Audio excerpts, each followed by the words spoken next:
Okay, so we'd like to introduce our main speaker tonight. Sorry. Holly Barker, Dr. Holly Barker, who has had a long history in the Marshall Islands, an area that's incredibly vast.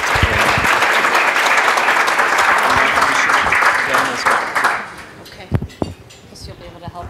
Thank you so much, Tom, and thank you to PSR and all of you for having me here tonight. I'm delighted to be here, and I want to thank my friends from the Marshall Islands who are also with me too over at table 12. It's an honor to have them here as well. So I'm just going to speak a couple of minutes tonight. I've been asked to talk about justice, climate change, and nuclear energy. And these are things that really come together in the Marshall Islands in really profound ways. And so I want to talk to you about that and also about how PSR has been linking to that and the work they've done in support of it.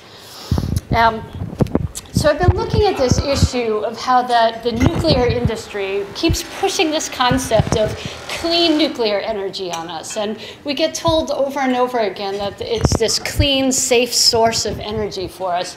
And as this advertisement shows, this is from the Nuclear Energy Institute, which is, the nuclear power industry's primary lobbying group. And they've got this picture of a very Caucasian family holding hands, skipping through life, enjoying the world around them, all because of nuclear clean energy that's in their environments. And so, of course, we know that this is not the reality for everybody. The U.S., starting way back with Eisenhower and the Atoms for Peace program, has always been promoting nuclear energy as almost like this miraculous being, like this, almost like a cartoon character that can come in and provide us with endless amounts of energy that are safe. And whatever the task is, I can divide myself as many times as you need me so that you can have whatever you want. It's been sold as this endless, this clean, this vibrant source of energy for us. And so there's always been this discourse around clean nuclear energy, and it's always been the way that it's been sold to us. We're certainly seeing this too as issues of climate change come forward. And as climate change has been a big struggle for us, nuclear energy, of course, with that continuation of its miraculousness, has come forward to be our savior on climate change. And think of all the emissions avoiding that we can do if we go nuclear. Think about all the greenhouse gas emissions. It's being sold sort of hand in hand, that nuclear energy is now our way to go forward with the climate change challenges that we face. And so, again, like going back to that skipping family, going through flower fields because we have nuclear energy in the world, when we think about who it is who bears the risks and the brunts of nuclear energy, it is not those upper income families that live off very distant from where the waste of nuclear energy is stored, where the production is happening. These are not the workers in the facility, so they're not the people that bear the costs of the burden of it. And so, we're reminded of that in Fukushima.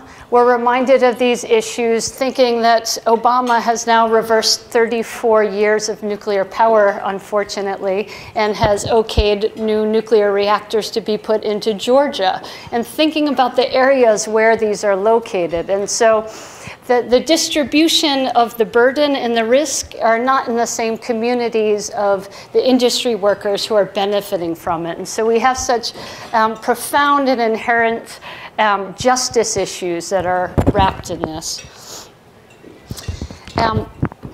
It's also disconcerting to see nuclear power talked about in terms of a savior for climate change, because so many of the nuclear energy plants that are being built are obviously built near large sources of cold water that are needed to cool the reactors. And so we have them near rivers that are prone to flooding during climatic events.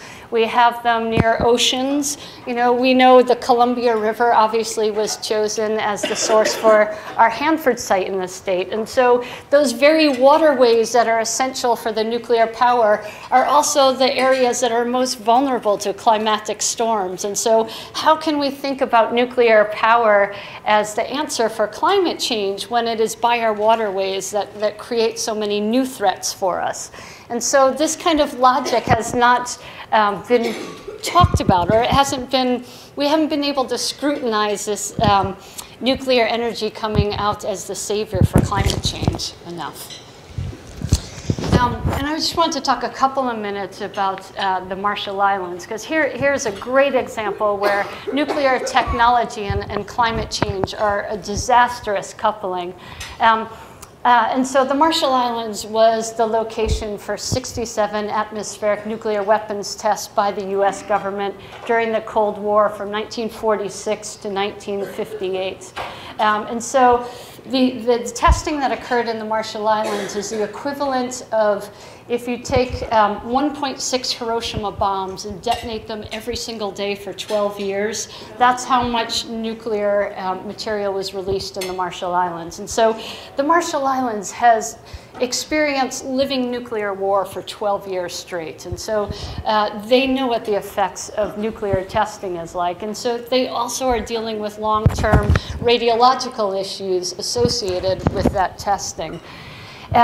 When we think about now, thinking about the nuclear industry pushing nuclear energy as the answer to climate change, and we look to the Marshall Islands, which has extensive radiological burdens that they're still dealing with, as well as healthcare burdens. And we think about the nuclear waste that's left over from previous activities. There's an example here in the picture.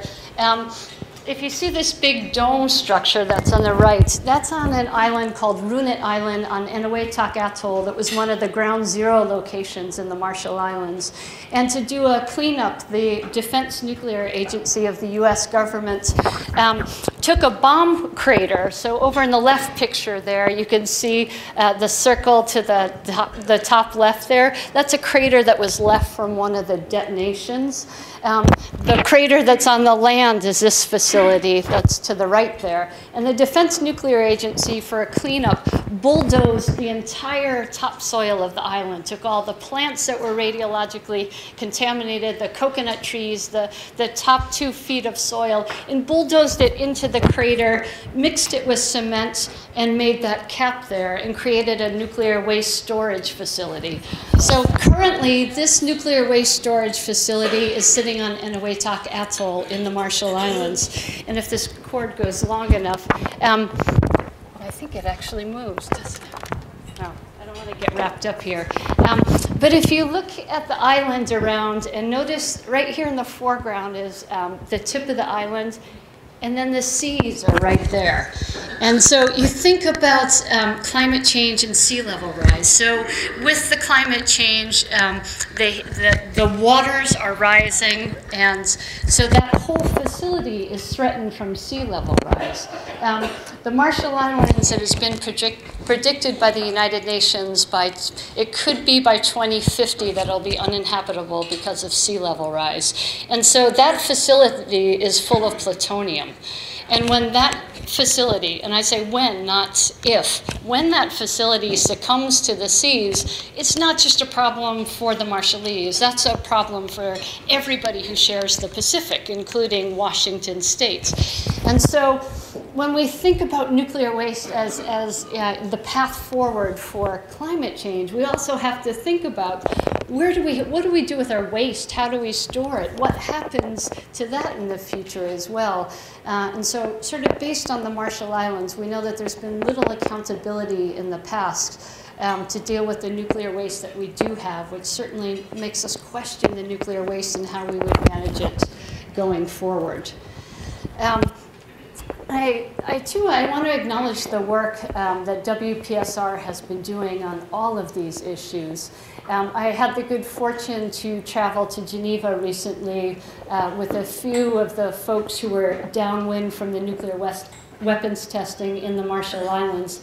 And they went to the UN Human Rights Council to testify about their ongoing health and environmental issues associated with the testing program. And in order to get these elders, Jabon Reklan and Lemio Albon, who are pictured in the bottom right there, in order to get them to Geneva, WPSR held a fundraiser event for them, where they collected donations that made it possible for those elders to get to Geneva to testify before the UNHCR. And had they not done that, the voices of those who experienced the nuclear weapons firsthand would not have been represented at those meetings. So it really was, it provided a critical voice to those deliberations. And so Jabon Reklan's, the introduction to his speech is on the left there, where his very first sentences to the UNHCR were that he was pleased to be there, and he also appreciated PSR's support in getting him there. And so I think that's just important to note in terms of what this organization can and has been able to do to help folks in the Marshall Islands. And there are just so many healthcare issues that the public needs to be educated about in terms of the Marshall Islands. There's just a partial list on the right there in terms of what folks are dealing with in the Marshall Islands, but still today there's no oncologist in the Marshall Islands. So we know that radiation obviously causes cancer. This room full of doctors, you don't need to explain any of that, but the fact that the U.S. has left that nation, the period of U.S. occupation of those lands is over, but it left the Marshallese with that radiological burden and walked away without providing them adequate health care. So they can't get an oncologist. There's no chemotherapy that's available to Marshallese. So if you contract cancer in the Marshall Islands, if you can't afford to get yourself out of the country, there's absolutely no medical care for your cancer.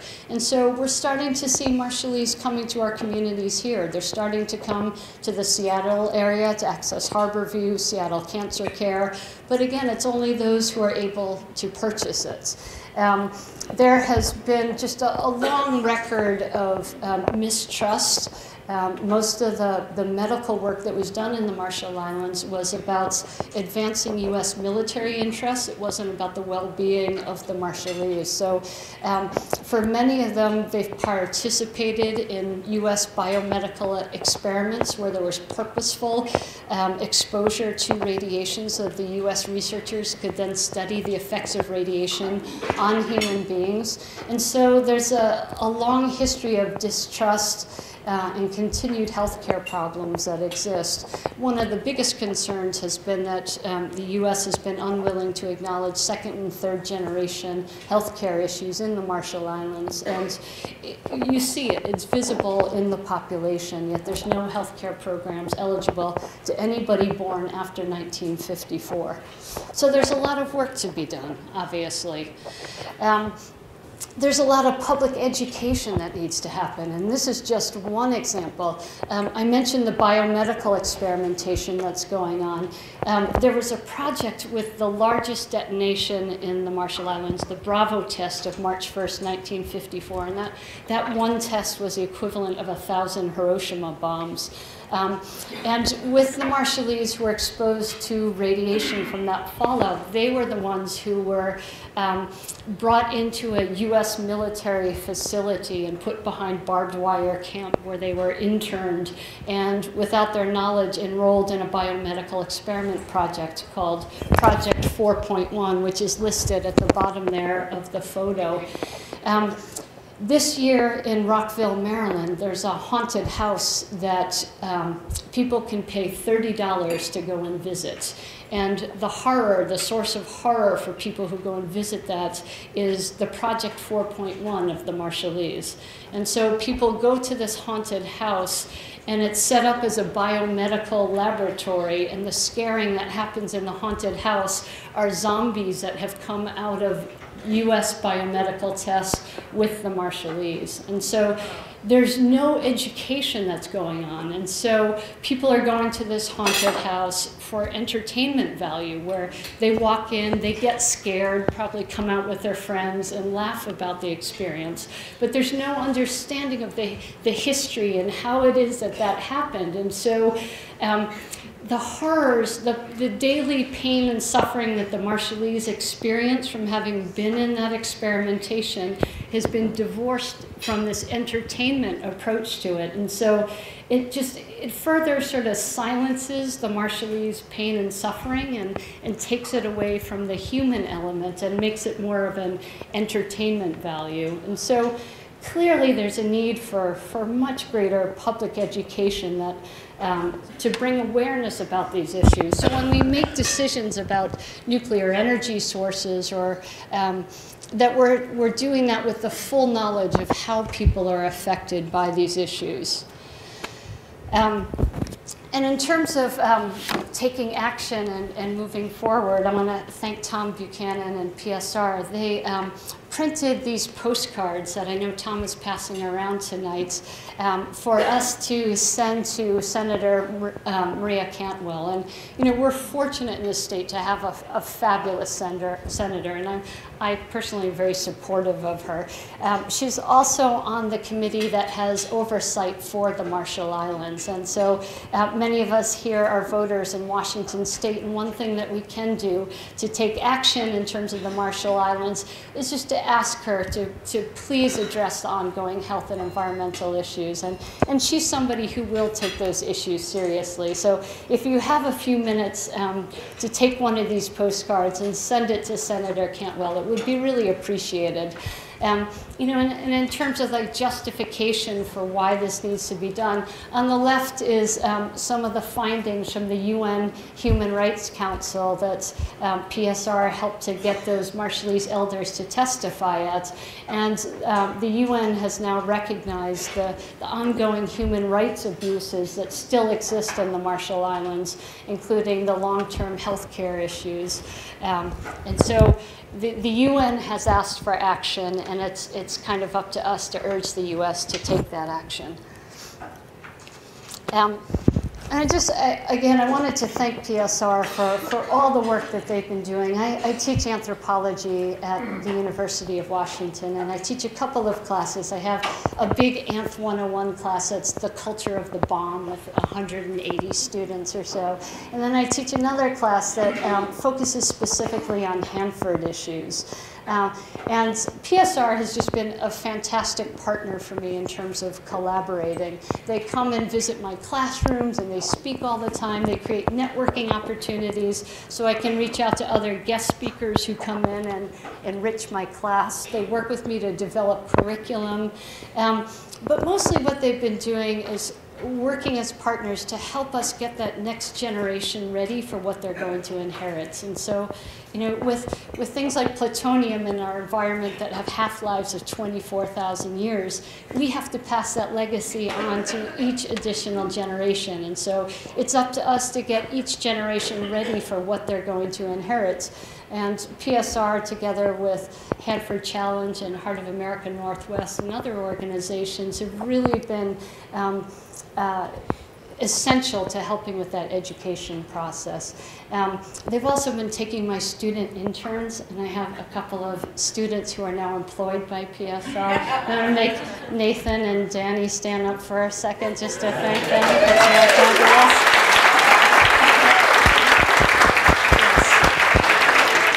So not only do they help educate the students, then they employ them, which I'm just very, very grateful for, because it's always a struggle to explain to students what they can do with an anthropology degree. So I am grateful. So I've taken enough of your time, but again, I want to thank PSR for their tremendous work that they do, and thank you for having me here this evening. Thank you. We have some Marshallese speakers in the room. Do you guys want to say Idiakoilak? Come kanang gaya? Ay. Okay? Yes. They'll sing it for you. All right. Even better. The name of the song is Ijiakwelak, and it's the former national anthem of the Marshall Islands, but it's about people's attachment to land and how essential land is to their identity and their culture and who they are as people, which is something that just, it doesn't exist for us in the same Western sense. Komayangata?